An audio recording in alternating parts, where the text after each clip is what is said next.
Tantôt, je réalisais que quand j'ai des prises de conscience, soit que je réalise que telle blessure amène tel comportement dans ma vie, amène tel pattern de pensée, soit une croyance que j'ai, ou même simplement que j'attrape mes pensées puis que je réalise que j'ai souvent tendance à interpréter la réalité selon cet angle-là. Bref, quand je réalise quelque chose, quand je prends conscience de quelque chose, j'aimerais déjà que ce soit réglé. Je me mets comme en mode solution de « Ah, qu'est-ce qu'il faut que je fasse pour plus un I-A-O? » Puis là, maintenant, à partir de maintenant, du moins, je me dis « Mais en fait, prendre conscience, c'est déjà une action complète en soi. » C'est comme si tout de suite, j'aimerais passer à la prochaine étape et dire « Ok, j'ai pris conscience de ça, je l'ai réglé, ça n'existe plus dans ma vie. » Et comme beaucoup de choses dans nos vies, souvent, c'est plus d'apprivoiser ces choses-là. Les blessures qu'on a, on aimerait dire qu'elles vont guérir complètement. Mais un peu comme une blessure qu'on se fait sur la peau, ça laisse des cicatrices, ça laisse une sensibilité à ces zones-là. Puis, dans mon parcours, ce que je réalise, c'est que mon focus doit être sur devenir confortable avec l'inconfortable, avec la douleur, avec la blessure, avec finalement les différentes sensations, les différents sentis qu'on peut avoir, plutôt que d'essayer de ne plus réavoir ces sentis-là. Parce que c'est un peu ça, on dirait que quand je réalise qu'il y a quelque chose que je fais qui m'amène de la douleur, tout de suite, je veux trouver la solution pour plus ressentir cette douleur-là, ou cet inconfort-là, ou cette chose désagréable-là à ressentir. Mais c'est pas ça le but de l'expérience humaine. C'est pas de ne plus ressentir de douleur, d'inconfort ou de vivre des choses difficiles ou désagréables. C'est en fait d'accepter quand ça se présente et c'est d'apprivoiser ces choses-là. Et c'est de continuer à être soi-même, à être authentique, à être intègre malgré les challenges qu'on traverse, puis malgré les choses douloureuses qu'on traverse. J'en parle souvent, mais je suis une hyper méga sensible. J'ai une hyper sensibilité, mais j'ai aussi une hyper sensorialité. Ce qui fait que dans ma vie, je me suis beaucoup dissociée de mon corps, puis j'ai vraiment eu toutes sortes de tactiques pour moins sentir. Alors, accepter qu'il y a des sensations dans mon corps, les réapprivoiser ou tout simplement les apprivoiser, ça fait partie du processus. Puis de vouloir tout de suite que la sensation se règle puis que je n'aille plus à la ressentir dans le futur, de vouloir tout de suite que la sensation disparaisse et de trouver une solution pour ne plus qu'elle se répète dans le futur, ça vient pas d'un espace empuissancé.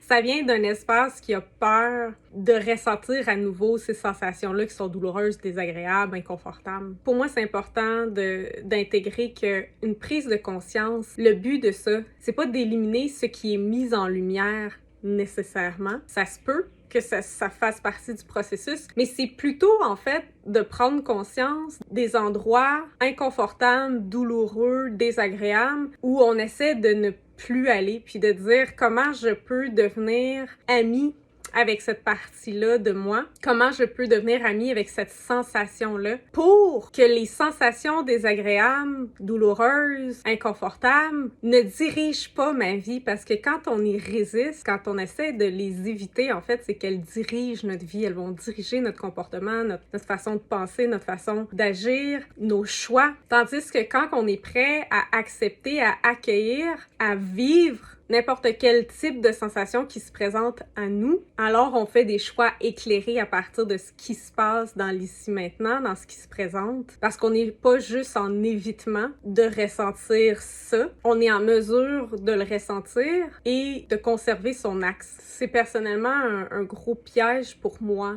dans mon processus de shadow work. Le shadow work, c'est pas pour régler nos ombres, c'est pour les intégrer.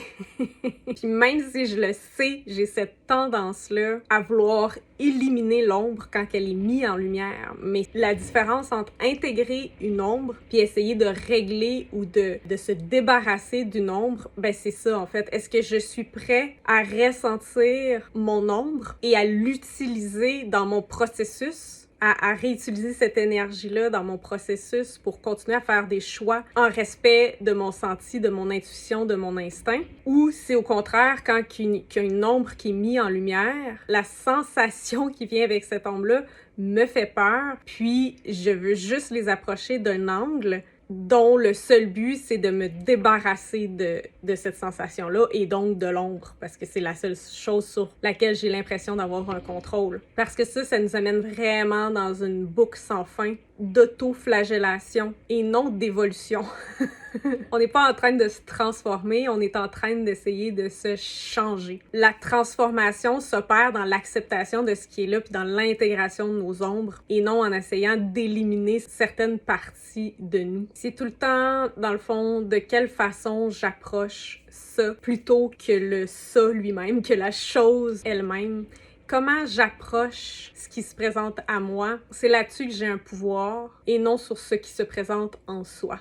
J'aime beaucoup le concept de la réceptivité. C'est plus de savoir recevoir les informations, la prise de conscience, etc., de l'intégrer, d'accueillir tout ce que ça éveille et laisser finalement la transformation se faire par elle-même plutôt que dans un rapport de force où je veux forcer un changement, finalement je veux forcer une transformation en ayant tout le contrôle, dire est-ce que je co-crée ma vie ou si j'essaie de contrôler ma vie. Il y a une différence entre utiliser son pouvoir personnel et contrôler. Et pour moi, c'est vraiment la façon dont on approche quoi que ce soit, en fait, dans notre vie, là. Ce qu'on ressent, ce qui se produit, etc. Est-ce qu'on est dans une posture d'accueil, d'acceptation et d'intégration, ou si on l'approche en résistance, en voulant contrôler le résultat de ça, la façon dont ça se déroule, et qu'on a finalement un objectif à atteindre qui est souvent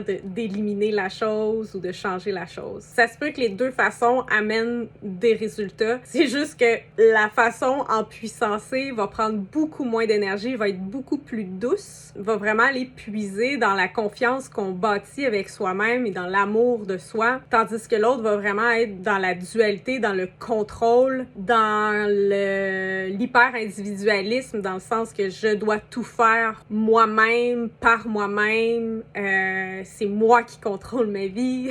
Et ça demande beaucoup, beaucoup plus d'énergie. Et il y a toujours un moment qui arrive où on réalise qu'on n'a pas le contrôle, puis c'est douloureux. Fait qu'on devient pas résilient non plus à ça. On devient pas résilient à cette réalisation-là qu'on ne contrôle pas grand-chose, en fait. Tandis que quand on est en puissance et qu'on accueille les choses de façon complètement ouverte, on bâtit une résilience avec l'adversité, puis avec la perte de contrôle, avec toutes ces choses-là qu'on a tendance à avoir de la résistance à vouloir éviter ou nier.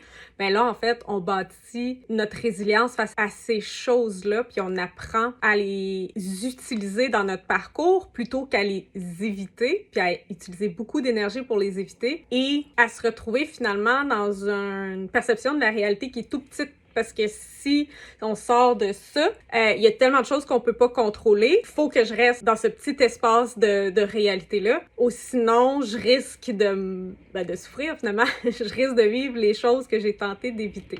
Fait que voilà, encore une étape de plus dans l'amour de soi et dans le surrender. On n'est pas ici pour se changer. On est ici pour laisser la vie nous transformer. Puis ça se fait toute seule. Fait que la question, c'est plutôt, est-ce que pendant que je suis dans le courant de la vie, je me laisse porter, puis je le fais avec accueil, acceptation, amour, puis je suis capable à ce moment-là de naviguer dans la rivière de la vie? Ou si, au contraire, j'essaie de créer un barrage, de modifier le courant de l'eau, de la vie, et tôt ou tard, ce barrage-là cédera. Et à ce moment-là, je devrais tout réapprendre et tout recommencer. Je n'aurai pas appris à suivre le flot de la vie. Tout ce que je vais avoir appris, c'est à bâtir un barrage qui va tôt ou tard éclater de toute façon. Puis il n'y a pas de mauvais chemin. Évidemment, mais c'est vraiment un chemin de douceur et d'amour de soi et de co-création avec la vie. Alors voilà, c'était ma réflexion du jour!